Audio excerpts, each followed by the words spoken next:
हाँ जी, तो कैसे हैं आप लोग। भाई मैं फिर से आ गया हूँ क्लास 11 का chapter silent feature of the Indian constitution को लेकर के। बेटा ना हमने हाफ चैप्टर पढ़ लिया था। आपको याद होगा, अगर आपने वो चैप्टर नहीं देखा है तो बेटा पार्ट 1 को देख लीजिए, जहां पे हमने प्रियम्बल तक कवर किया हुआ है। अब बेटा हम प्रियम्बल के आगे बेटा अब हम समझने वाले हैं कि भाई क्या क्या फीचर्स हैं। बेटा ना इसमें जब बात करते हैं सैलिन फीचर्स की, इसका मतलब बेटा ये होता है कि कॉन्स्टिट्यूशन ऑफ इंडिया में क्या क्या फीचर्स दिए हुए हैं। जैसे बेटा वो लिखा हुआ है, उसमें फंडामेंटल राइट्स दिए हुए हैं, ड्यूटीज दी हुई हैं, फॉर्म ऑफ गवर्नमेंट की बारे में बात हुई है, इमरजेंसी प्रोविजंस की बात हुई है, हम ये सब बात करेंगे बेटा। तो बेटा अगर हम ये सभी बातें कर लेंगे तो हमारा फर्स्ट चैप्टर ओवर हो जाएगा। तो चलो भाई, अब बिना किसी देरी किए हुए स्टार्ट करते हैं अपने चैप्टर के सेकंड पार्ट को, salient feature of the Indian constitution का पार्ट नंबर 2। ठीक है। और जिन बच्चों ने बेटा पार्ट नंबर 1 नहीं देखा है, बेटा आप जाके प्लेलिस्ट में आपको पार्ट नंबर 1 इजीली मिल जाएगा, उस पर लिखा हुआ है, आप पहले पार्ट नंबर 1 देख लीजिए। तो बेटा आपको ज्यादा समझ आएगा कि पार्ट नंबर 2 क्या है। ठीक है। चलो, अब भाई सेकंड फीचर्स क्या है भाई, कि हमारा जो कॉन्स्टिट्यूशन ऑफ इंडिया है बेटा, एक मिनट आई थिंक यहाँ पर थोड़ा सा इश्यू है, कोई दिक्कत नहीं, नॉर्मल चीज है ये। और ये मैंने कर दिया।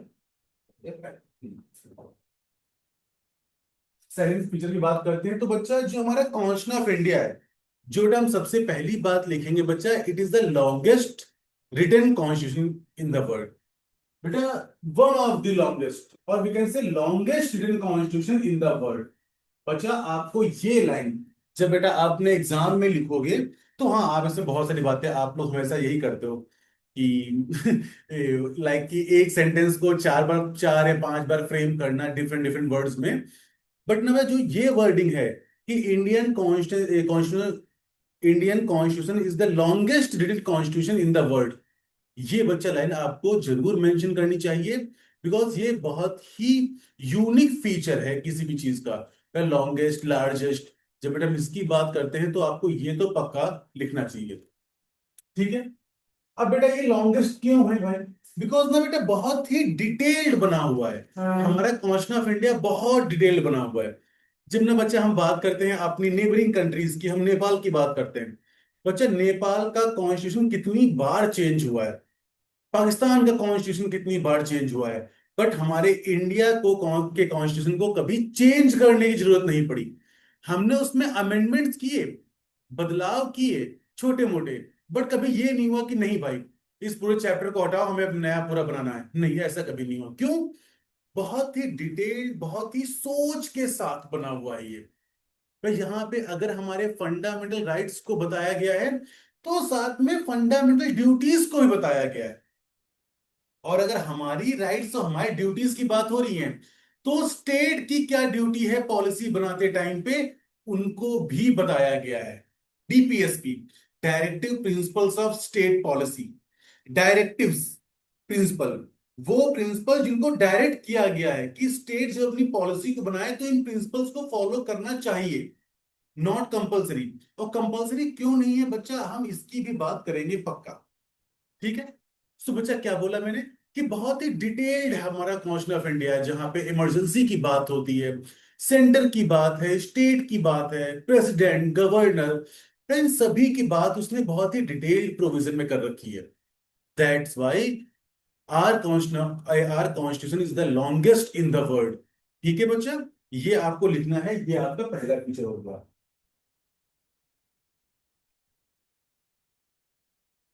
फिर हम बात करते हैं फंडामेंटल।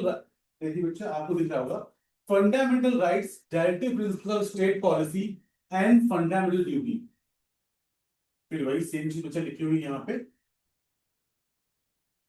अब बेटा हमारा जो कॉन्स्टिट्यूशन ऑफ इंडिया है बच्चा, वो आर्टिकल, बच्चा प्लीज ध्यान दीजिएगा इसको, 12 to 35 में बात करता है कि भाई आपके फंडामेंटल राइट्स क्या है, पार्ट 3। बट बेटा आपके आर्टिकल 51A में बात होती है कि आपकी फंडामेंटल ड्यूटीज क्या है। और जल्दी से बच्चा मुझे बताओगे कि हमारे कॉन्स्टिट्यूशन ऑफ इंडिया में कितनी फंडामेंटल ड्यूटीज दी हुई हैं। जल्दी कमेंट बॉक्स में पिन कर दो भाई, कि हमारे कॉन्स्टिट्यूशन ऑफ इंडिया में कितनी फंडामेंटल ड्यूटीज है। ठीक। अब भाई फंडामेंटल राइट क्या होता है, बहुत लोग पूछते हैं कि सर आर्टिकल 12 to 35 याद करना बहुत टफ काम है। सुना बच्चा, एक बहुत ही सिंपल चीज चीज है। आप बेटा ये समझिए कि एक एक पर्सन को डिग्निफाइड लाइफ, सम्मान पूर्वक एक जीवन जीने के लिए क्या क्या चाहिए। किसी भी पर्सन को एक डिग्निफाइड लाइफ जीने के लिए क्या क्या चाहिए बेटा, उसको क्लीन एयर चाहिए, सबसे पहले तो उसकी लाइफ हो, आर्टिकल 21। बोलने का अधिकार हो, बेटा अगर मुझे बोलने का अधिकार ही नहीं है तो कहीं ना कहीं वो मेरे डिग्निफाइड लाइफ को वॉयलेट करता है। बोलने का अधिकार हो, सबको समानता हो, इक्वलिटी हो, फ्रीडम्स हो, मुझे मेरे रिलीजन को फॉलो करने का राइट हो, मुझे कोई एक्सप्लॉइट ना करे, यही सब चीजें चाहिए होती हैं बच्चा। क्लीन वाटर हो, क्लीन एयर हो। सो बच्चा जितनी भी बात आप सोच पा रहे हो कि हाँ भाई एक आदमी को जीने के लिए सो एंड सो चीजें चाहिए, सो बच्चा वही है आपके फंडामेंटल राइट्स। उन्हीं के बारे में बात हुई है, कुछ अलग से उड़ के नहीं आ गया। एक आदमी को अपनी डिग्निफाइड लाइफ जीने के लिए क्या क्या चाहिए वो सब कुछ कहां पे डिफाइंड है, फंडामेंटल राइट्स में डिफाइंड है। ठीक है बेटा, ये आप नोट कर लीजिए, आपके काम की चीज है बच्चा। अब बात है डीपीएसपी की। डीपीएसपी क्या होता है बच्चा? डीपीएस पहला क्वेश्चन तो ये कि सर फंडामेंटल राइट्स क्या इनफोर्सिएबल है? बच्चा इसका मतलब क्या होता है कि फंडामेंटल राइट अगर मेरे वॉयलेट हुए हैं तो क्या मैं कोर्ट जा सकता हूं? हाँ बेटा, आप अपने वॉयलेशन ऑफ फंडामेंटल राइट में कोर्ट जा सकते हो, और सबसे अच्छी बात डायरेक्टली सुप्रीम कोर्ट भी जा सकते हो, आर्टिकल 32। हाई कोर्ट भी जा सकते हो डायरेक्टली, आर्टिकल 22 26। अब एक क्वेश्चन ये आता है सर डीपीएसपी क्या है? सो बच्चा डीपीएसपी का मतलब directive principles of state policy. भाई अगर स्टेट कोई पॉलिसी बना रहा है तो उसको इन इन चीजों को ध्यान में रखना चाहिए।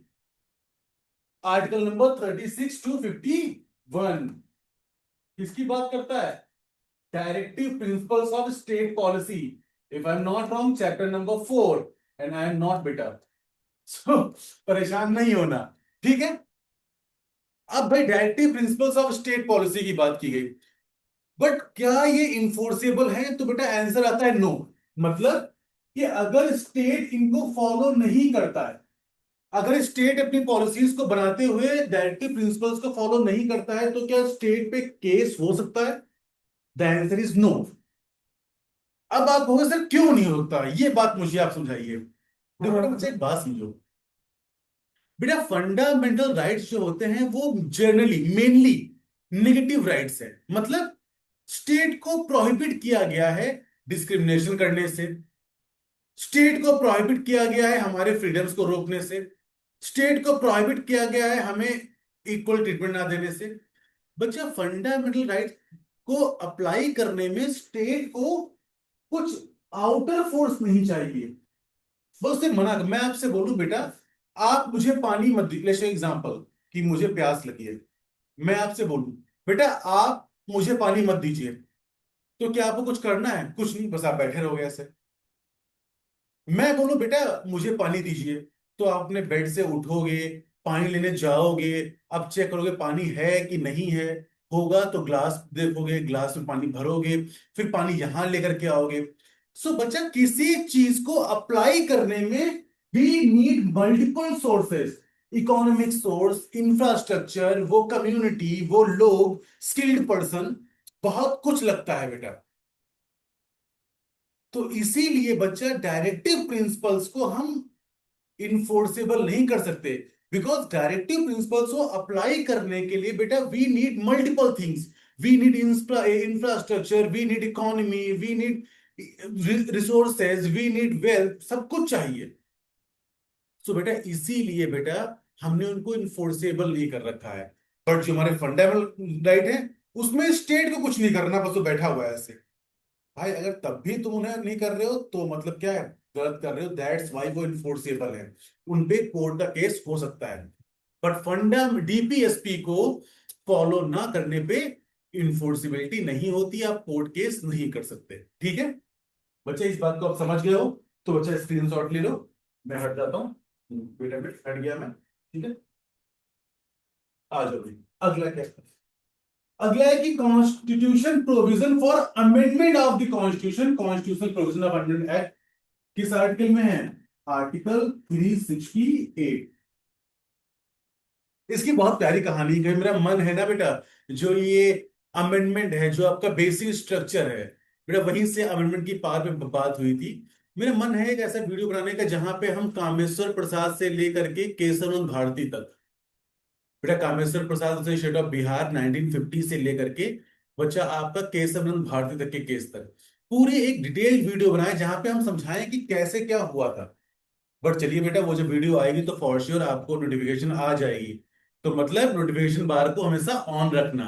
ठीक है, तो ये बात समझो बेटा, हम यहां पे आते हैं कि article 368 amendment of the constitution. तो आप कहोगे सर ये चेंज करने की पावर क्यों दी गई? देखो ना बच्चा, लॉ सोसाइटी से बनता है, लॉ सोसाइटी से बनता है, सोसाइटी लॉ से नहीं बनती। जैसी सोसाइटी होती है उसके अकॉर्डिंग हम लॉ फ्रेम करते हैं। एंड बच्चा, सोसाइटी हमेशा डेवलप होती रहती है, इवॉल्व होती रहती है। सो बच्चा, हमें वैसे चेंजेस की भी जरूरत पड़ती है। इसीलिए बेटा हमारे पास में क्या है? आर्टिकल 368 जो पावर देता है हमारी पार्लियामेंट को टू अमेंड द कॉन्स्टिट्यूशन। ठीक है, जो हमारी पार्लियामेंट को पावर देता है क्या करने की? अमेंड करने की कॉन्स्टिट्यूशन ऑफ इंडिया को। क्यों करना है अमेंड? बिकॉज सोसाइटी इवॉल्व हो रही है, सोसाइटी डेवलप हो रही है, and we will have to move according to this society. इसीलिए बच्चा, और कोई जरूरत नहीं है। ठीक है, बात समझ में आ गई? चलो भाई जल्दी से आगे बढ़ते हैं। यूनिवर्सल अडल्ट सरफेस, बच्चा हमारे इंडिया में क्या है? 18+ की एज को माना गया है। अब बच्चा, वो 18+ की एज का आदमी किस कास्ट से है, किस सेक्स से है, किस जेंडर से है, किस रिलीजन से है, किस एरिया से है, डजंट मैटर। हमने एक यूनिवर्सल अडल्ट फ्रेंचाइजी को अपनाया है, हमने एक यूनिवर्सल अडल्ट सरफेस को अपनाया हुआ है। मतलब बच्चा कि एवरी सिटीजन एज 18 ईयर्स और above has a right to vote. भाई ये नहीं है कि आप मेल हो तभी आपको मिलेगा, आप फीमेल हो तभी आपको मिलेगा, आप इस कास्ट के हो, आप इस रीजन को तब मिलेगा, नहीं, सबको। यूनिवर्सल है ये। No discrimination based on the religion, caste, gender, sex, place of birth, language, so and so forth. So मतलब बच्चा, वो सभी के पास में वहां पे कोई डिस्क्रिमिनेशन नहीं है। ठीक है, ये हो गया आपका थर्ड और फोर्थ पॉइंट। बच्चा मुझे तो थर्ड ही आ रहा है याद भाई। फिर बेटा हम आते हैं सिंगल सिटीजनशिप। बेटा हमारे यूएस में क्या होता है बच्चा, देखो बेटा, मान लो ये यूएस है, ठीक है। अब बच्चा यूएस के मल्टीपल स्टेट्स हैं, ऐसे करके हम मान लेते हैं भाई, ये स्टेट 1 है, स्टेट 2 है, स्टेट 3 है, स्टेट 4 है, स्टेट 5, स्टेट 6। बच्चा अगर आप यूएस में रहते हो तो यूएस की सिटीजनशिप अलग है बेटा, और आपको इनके स्टेट की अलग लेनी पड़ेगी। बट हमारे इंडिया में ऐसा नहीं है कि यूपी की सिटीजनशिप बिहार की, नहीं। हमारे इंडिया में सिंगल सिटीजनशिप है, you are a citizen of India only. Because बेटा, हम कहीं ना कहीं बेटा, हम एक यूनियन ऑफ स्टेट्स है, हम एक यूनियन ऑफ स्टेट्स है, ना कि फेडरल। तो बच्चा हमारे स्टेट्स जो हैं वो मिलके इंडिया बनाते हैं, इंडिया ही अब सोल लीगल एंटिटी है, मेन एंटिटी है। तो बच्चा हमारे पास में क्या है? Single citizenship. ये नहीं है कि आपके पास में कहीं स्टेट की कोई सिटीजनशिप आ गई, कोई कहीं और की, नहीं। कि भाई दिल्ली के लोग अलग अपनी सिटीजनशिप, हरियाणा के लोग अलग, पंजाब, नो बेटा, वो चीज गलत है। ठीक है, इंडिपेंडेंट जुडिशरी, बेटा हम बात करते हैं आर्टिकल 50 की। आर्टिकल 50 है, if I am not wrong, या 51 है, 50 है इसको। बेटा जहां बात की गई है separation of executive from judiciary. बच्चा मतलब जुडिशरी इंडिपेंडेंट है खुद में, मतलब जुडिशरी के ऊपर किसी का फोर्स नहीं है, ना लेजिस्लेचर का ना एग्जीक्यूटिव का। अब बेटा एक बात बताइए आप, अगर कोई एक चीज आती है जिसको मुझे बोलना है कि चीज गलत है या सही है, सो भाई मैं सही फैसला तब कर पाऊंगा जब मेरे उस ऊपर, मान लीजिए पर्सन ए है एंड पर्सन बी है, is a person C. Person C को बताना है कि पर्सन ए गलत है या पर्सन बी गलत है। या पर्सन बी सही है या फिर ए सही है। तो बच्चा सी अपना काम एफिशिएंसी से तब कर पाएगा जब भाई ए का ना कोई रिलेशन हो, ना ही ए का कोई प्रेशर हो, ना बी का कोई रिलेशन हो, ना कोई बी का प्रेशर हो। इंडिपेंडेंस होना चाहिए बेटा, इंडिपेंडेंस होना बहुत जरूरी है, इंडिपेंडेंट होना बहुत जरूरी है। इसीलिए बच्चा जो हमारी जुडिशरी है क्या है, इंडिपेंडेंट है, मतलब कोई फोर्स नहीं है उसके ऊपर। वो ना गवर्नमेंट का फोर्स है ना एग्जीक्यूटिव का फोर्स है, इंडिपेंडेंट जुडिशरी है हमारे पास। ठीक है बेटा, ये बहुत ही इंपॉर्टेंट पॉइंट है। इमरजेंसी प्रोविजंस, बेटा we have emergency provisions from article 352 to 360। बच्चा ना इसको मैं ऐसे याद कराता हूं बच्चा कि जिंदगी कितने दिन की है, आपकी लाइफ कितने दिन की है। सलमान भाई ने क्या बोला कि जिंदगी 4 दिन की है। कितनी जिन बेटा जिंदगी, बेटा जस्ट अ सेकेंड, भाई जिंदगी कितने दिन की है, तो बेटा जिंदगी 4 दिन की है। ठीक है, तो आर्टिकल 352, जिंदगी 4 दिन की है तो 4 दिन बाद क्या आएगा, आर्टिकल 356। फिर जीवन 4 दिन का है, आर्टिकल 360। बेटा हमारे लिए सबसे बड़ा क्या है आप बताओ, हमारा नेशन, हमारी कंट्री, या हमारा स्टेट, या फिर रुपए। डोंट टेल मी रुपए तुम लोग, हाँ।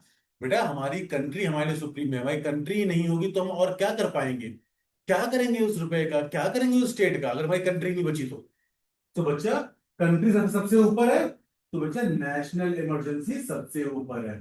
ठीक है, उसके बाद में क्या है, स्टेट के रुपए, state state emergency second number पे आएगी, और फिर थर्ड पे फिनेंशियल इमरजेंसी।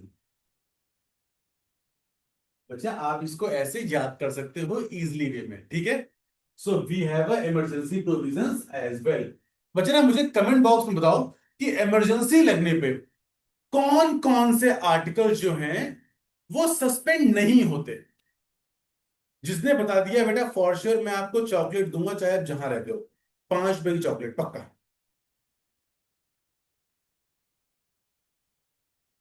अब बेटा नेक्स्ट पॉइंट आ जाओ, पॉइंट नंबर 5th और 6th। फेडरल इनफॉर्म यूनिटरी इन कैरेक्टर, फेडरल इनफॉर्म यूनिटरी इन कैरेक्टर, मतलब बच्चा कि बेटा हमारे पास बाइकैमरलिज्म है। भाई एक सेंटर गवर्नमेंट अलग है बेटा, आप देखते हो जो अभी हमारे मोदी जी हैं, ऑनरेबल मोदी जी हमारे प्राइम मिनिस्टर हैं बेटा। फिर बेटा स्टेट में अलग अलग गवर्नमेंट्स हैं। सो बच्चा वी हैव फेडरल स्ट्रक्चर, ये एक सेंटर है और स्टेट भी अलग अलग है, ये आपस में खुद को भी गवर्न करते हैं, इनके पास भी पावर है बट इनके पास भी पावर है, सेंटर के पास भी पावर है, स्टेट के पास भी पावर है। बट ना बच्चा दे आर सम प्रोविजंस जहां पे सेंटर के पास में एक्स्ट्रा पावर है, like emergency, like defence, like railways, like international relations.